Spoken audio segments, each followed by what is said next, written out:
So you think you can't qualify for the Boston Marathon? I've got news for you. If I can, you can too. In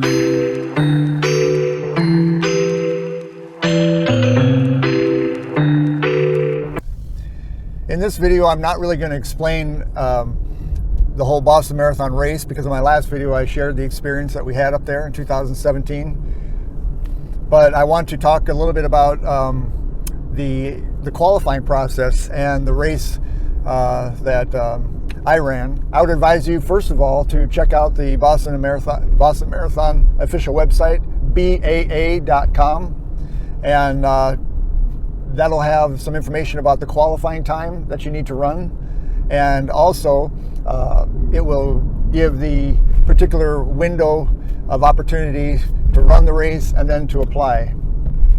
First of all, I chose the right qualifying race.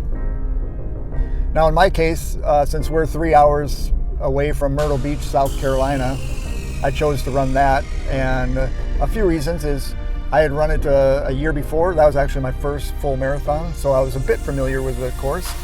And also the main reason is it is a very flat course. There are not many turns, and so the idea is you want to find a race that doesn't require you to run uphill and to slow you down, or lots of zigzagging around a city. So it was flat. It was at the beginning of March, which is quite cool. So the temperature plays a big factor on how fast that you can run. And also it was not a huge race. I mean, it was big enough, there were a few thousand people there, but it was small enough to where you could maneuver right out of the gate. The crowd support was really good too, also at the Myrtle Beach Marathon. All right, there he is! Woo! All right! Yeah! You're on target! Looking good! Woohoo! I'll be right with you in a second, all right? Make sure that whatever race that you choose to run to qualify for the Boston Marathon, make sure that it is a certified course. You definitely don't want to spend all your money and time training and cross the finish line and find out that the Boston Marathon Committee doesn't recognize that particular race as a qualifying certified course. So make sure it's a certified course. It's very, very important. Number two, I chose the right training plan. As you've probably heard before, if you fail to plan, you plan to fail. Nobody's the same, so I'm sure that your lifestyle is different from mine. I am an empty nester. Maybe you have kids. I have my own business. Maybe you work 9 to 5. Your training plan will be different from mine. Maybe you're single, maybe you're married. All that will be a factor in what type of training plan that you choose to follow. There are many different training plans you can find on the internet, and they range from 12 weeks to 20 weeks. I chose a 12-week plan just because I felt 3 months was enough time to get ready to run 26.2 miles.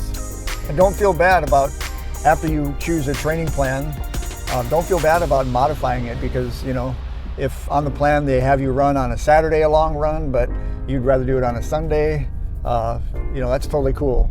The main thing is you want to be accumulating mileage week after week. And of course, the long run, the slow long run on the weekend is probably your most important part of the training plan. And I'm going to go into more detail in the future about a training plan, like when to do tempo runs, speed work, hills, that kind of thing. Number 3, you want to choose the right gear. If you haven't already, take a trip to a local running store or shoe store, and you want to find someone perhaps that is a bit experienced on what kind of shoes that you ought to buy. In some of these running stores, they'll have a treadmill, or they'll have someone in there that can look at your gait, kind of see if you overpronate or underpronate.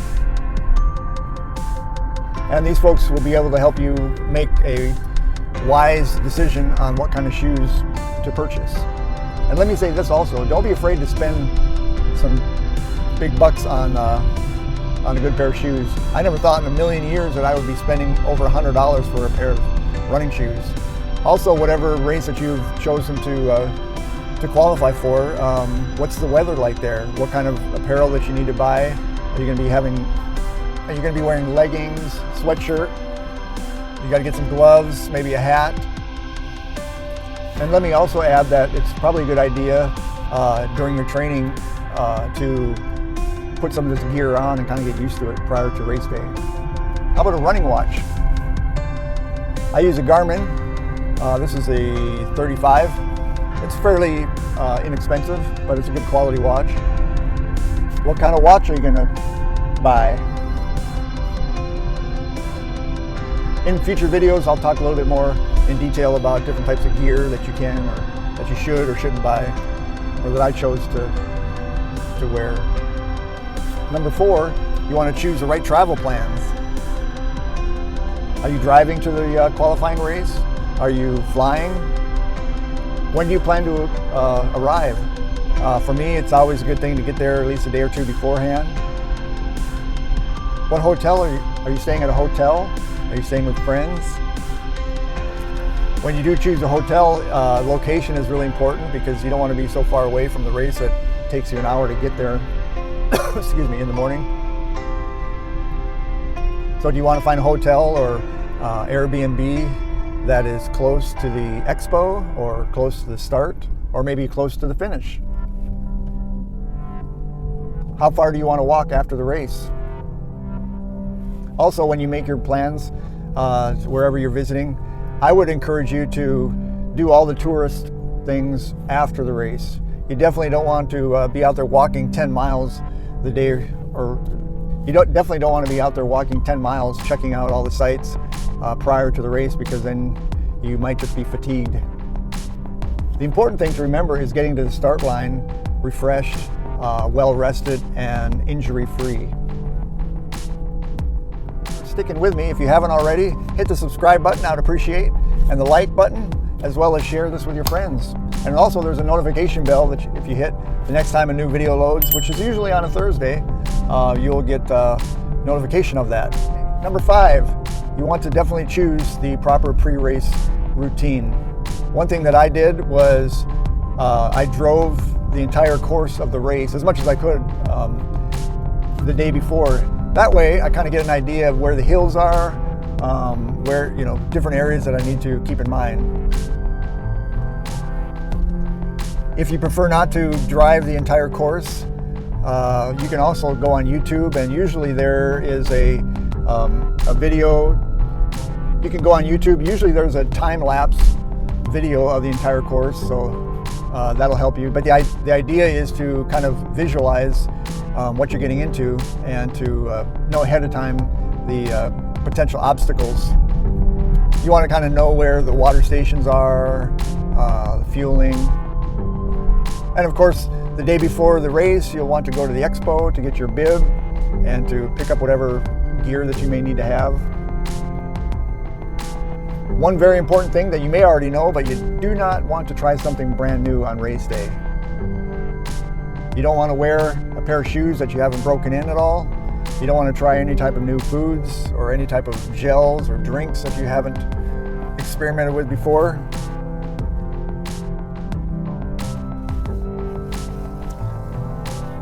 Also, think about where you're going to eat. Are you going to a restaurant the day before? What time are you planning to go to bed? It's always hard to sleep the night before a race. Lay out your gear on your bed. Make sure your bib is already attached to your shirt. Prepare your drinks, fuels. Set your alarm. I sometimes set 2 or 3 alarms because I'm so afraid I'm going to oversleep and end up missing it. It's really hard to sleep the night before because there's so much pressure on wanting to qualify for Boston. In the morning time, what time do you plan to get up? Are you going to eat breakfast a few hours beforehand? I would suggest to eat a few hours beforehand. And in the morning, give yourself enough time to use the bathroom. For me, I've got to hit the bathroom about 2 or 3 times prior to going out the door. The last thing I did was choose to do my best. Now you've spent 3 months or 4 months perhaps training for this race, this qualifying race. So when you take off, so when the race begins, you want to stick to your original plan. You want to stick to your pace. Sometimes they'll have a particular pace group. So if you're trying for 3 hours, 45 minutes, maybe find a group of folks that are running at that time as their goal and stick with them. My thinking was I've invested all this time and energy in order to attempt to qualify for the Boston Marathon. I don't want to do something stupid. When I'm running the race, I don't want to even entertain the thought of quitting. I don't want to divert from my plan. I want to stay focused and I want to qualify. I want to cross that finish line having qualified for the Boston Marathon. Now, just a disclaimer, if during the course of your race, if you are feeling an injury come on, if you're feeling pain or what have you, you definitely want to listen to your body. You don't want to cause any type of lasting, lingering injury, so make sure that you listen to your body. However, sometimes you got to push through the pain in order to achieve that goal.